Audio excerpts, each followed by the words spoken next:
Welcome back to our channel Kiruthika energy essence. So நம்மளோட வீடியோவில் ஏற்கனவே நான் நேற்று டிஆர்பி பிளானர் அப்படின்ற ஒரு வீடியோ போட்டிருந்தேன். ஸோ ஆக்சுவலாக என்ன அப்படின்னா, நமக்கு பிளானர் நிறைய பேர் கேட்டுகிட்டே தான் இருக்கீங்க. பிளானர் எப்போ வரும், நோட்டிஃபிகேஷன் இன்னும் போடலன்ட்டு. ஸோ இது நமக்கு 2 months தான் கேப். அவங்க நோட்டிஃபிகேஷன் போட்டு கரெக்டாக 90 days 60 days எக்ஸாம் வைக்க முடியும். ஸோ நம்ம நோட்டிஃபிகேஷனுக்காக வெயிட் பண்ண வேண்டியதில்லை. பட் இந்த நோட்டிஃபிகேஷன் இஸ் வெரி இம்பார்ட்டன்ட், அதில் மாற்று கருத்து கிடையாது. ஆனால் you have to study forward, முன்னாடியே படிக்க ஆரம்பிக்கிறது ரொம்ப நல்லது. ஸோ ஏற்கனவே நான் சொல்லிட்டு இருக்கேன், பிஜிடிஆர்பிக்கு லிட்ரேச்சரை தரவு பண்ணீங்கன்னா நீங்கள் பிஜிடிஆர்பியாக இருக்கலாம், பாலிடெக்னிக் டிஆர்பியாக இருக்கலாம், நீங்கள் ரெடி ஆக முடியும். ஸோ இன்னைக்கு வீடியோவில் நம்ம பிஜிடிஆர்பி, யூஜிடிஆர்பி அண்ட் பாலிடெக்னிக்கும் யூஸ் ஆகக்கூடிய history of English literature important timeline அப்படிங்கிறதான் பார்க்க போகிறோம். ஸோ என்ன ஹிஸ்டரி ஆஃப் இங்கிலீஷ் லிட்ரேச்சர், அதில் இம்பார்ட்டன்ட் டைம்லைனா நமக்கு எந்த பீரியட்லேருந்து என்ன பீரியட் இருக்கு, ஸோ அது என்ன மாதிரியான இஷ்யூஸ் எல்லாம் அதில் நடந்திருக்கு அப்படிங்கிறது டீட்டெயில்டு வீடியோ நான் ஃபர்தராக போடுறேன். இப்போ இது உங்களுக்கு முக்கியமான ஏஜஸ் எது. So for example old English பீரியட்னா என்ன, மிடில் இங்கிலீஷ் பீரியட்னா என்ன, ஸோ ரெனைசன்ஸ்னா என்ன, விக்டோரியன்னா என்ன, எட்வர்டியன்னா என்ன, ஜார்ஜியன்னா என்ன, ரொமான்டிக் பீரியட்னா என்ன, மாடர்னா என்ன, போஸ்ட் மாடர்னா என்ன, இதெல்லாம் அடுத்தடுத்த வீடியோவில் ஸோ போடலாம் அப்படின்ற ஐடியாவில் தான் இருக்கேன். இப்போ முக்கியமான விஷயம் என்னன்னு பார்த்தீங்கன்னா, ஒவ்வொரு பீரியட்லையுமே அதோட சேஞ்ச் ஓவருக்கு நம்ம ஹிஸ்டரி ஆஃப் வேர்ல்டில் ஏற்பட்ட ஒரு சேஞ்ச் தான் நம்மளோட லிட்ரேச்சரோட பார்வையை மாத்திருக்கும். இப்போ நமக்கு ஃபார் எக்ஸாம்பிள் நமக்கு கொரோனா அப்படின்ற பீரியட் வருது அப்படின்னா, அந்த கொரோனா பேசிஸான லிட்ரேச்சரும் சரி, அடுத்து பார்த்தீங்கன்னா இப்போ நம்ம லிட்ரேச்சரை ரொம்ப நோட் பண்ணி கூட ஃபிலிம்ஸ் அப்படிதான் வரும். ஸோ அது பாயிண்ட் ஆஃப் வியூவில், ஸோ அதனால தான் அந்த லிட்ரேச்சரை நம்ம கனெக்ட் பண்ணி படிக்கணும்னு சொல்கிறோம். So history of English literature, first old English era 450 to 1066, middle English era 1066 to 1500, Renaissance era 1500 to 1660, Neoclassical era 1660 to 1798, Romantic era 1798 to 1850, Victorian era 1850 to 1900, Modern era so 1901 to 1960, post modern era 1960 ல இருந்து present age வரைக்கும் சொல்லியிருக்காங்க. So இப்போ old English era அப்படின்னு எடுத்துக்கிட்டோம்னா அதில் நிறைய லிட்ரேச்சரோட change ஓவரே நிறைய இருக்கு அப்படின்னு சொல்லலாம். நார்மன் கான்குவெஸ்ட் 1066 தான் நமக்கு Norman conquest, Anglo Saxon period அப்படிங்கிறது. அடுத்து மிடில் இங்கிலீஷ் ஏரா, அது டிரான்சிஷன் ஆகும். ரெனைசன்ஸ் ஏரா அப்படிங்கிறது நம்ம ஜாஃப்ரே சாசர் அந்த பீரியட், அதாவது சாசர் மிடில் இங்கிலீஷ் ஏரால தான் சாசர் ஸ்பென்சர்லாம் வருவாங்க. பட் அவங்களோட ரிஃபார்மேஷன் ஏரா, ரெனைசன்ஸ் ஏராலாம் டிரான்சிஷன் ஆகுதுன்னு சொல்லலாம். அடுத்து நியோ கிளாசிக்கல் ஏரா அப்படிங்கும்போது, ஸோ கிளாசிக்கல் லிட்ரேச்சர் என்ன, கிளாசிக்கல் லிட்ரேச்சர் அப்படிங்கும்போது நம்மளோட ஒரு கிங், லார்ட், அடுத்து பார்த்தீங்கன்னா காட், இதோட பேசிஸ்ல வர்றது உங்களுக்கு நியோ கிளாசிக்கல் ஏரான்னு சொல்லலாம். 1060 to 1798. ஏன்னு கேட்டீங்கன்னா ஜான் மில்டனோட பீரியட் அது. So John Milton Paradise Lost, Paradise Regained, so அவரோட influential French and Greek poets எல்லாருமே அந்த பாயிண்ட்ல தான் வருவாங்க. கிளாசிக்கல்ல காடோட எக்ஸிஸ்டன்ஸை பேஸ் பண்ணி தான் வர்றதுக்கு பேரு தான் நியோ கிளாசிக்கல் ஏரா.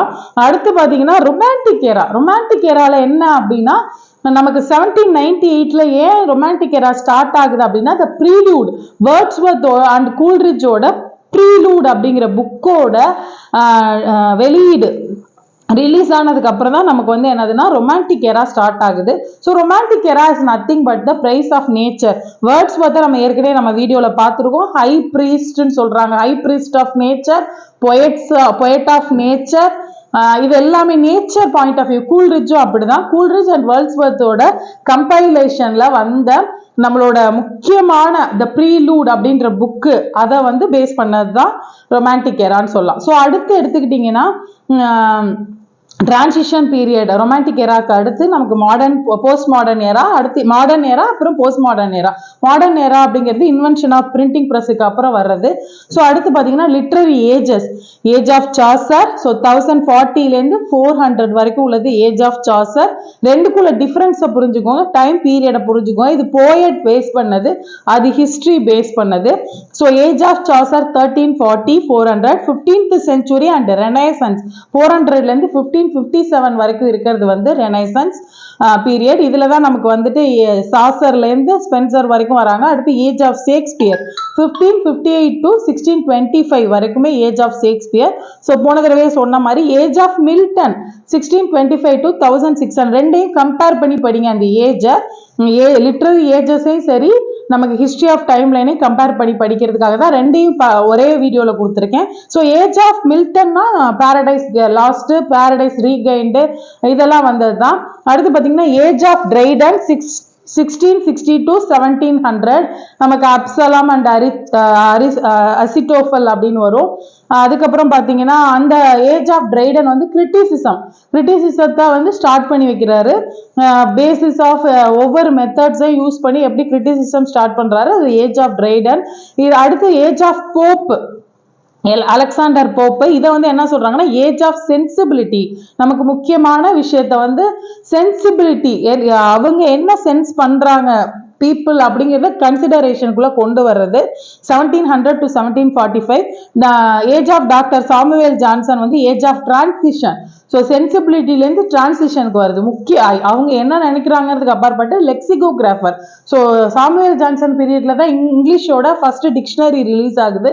அவர் லெக்சிகோகிராஃபர், ஃபர்ஸ்ட் இங்கிலீஷ் லெக்சிகோகிராஃபர் நம்ம படிச்சிருக்கோம். So 1745 to 1798. ஸோ அடுத்துதான் நமக்கு 1798 as usual the important point வந்து romantic age start with Wordsworth and Coleridge. அவங்களோட தான் ஸ்டார்ட் ஆகுது. 1798லேருந்து 1832 வரைக்குமே வேர்ட்ஸ்வர்த் அண்ட் ரொமான்டிக் ஏஜ். அடுத்தது age of Alfred Tennyson. Age of Alfred Tennyson 1832 to 1887. அவர் வந்து போயட் லாரெட் அப்படின்னு சொல்லலாம்.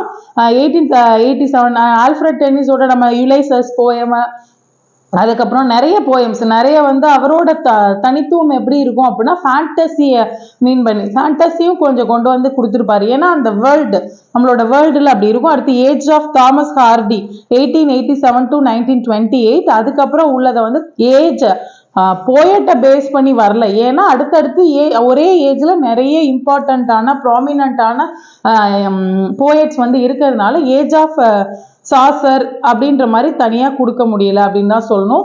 ஸோ அடுத்து பார்த்தீங்க அப்படின்னா இதுல வீடியோ இதுக்கு அடுத்து என்ன பாயிண்ட்ல நான் கொடுத்துருக்கோம் அப்படின்னா லிட்ரரி ஏஜஸும் இதையும் நீங்க கம்பேர் பண்ணி பார்க்கணும் அப்படிங்கிறதுக்காக கொடுத்துருக்கோம்.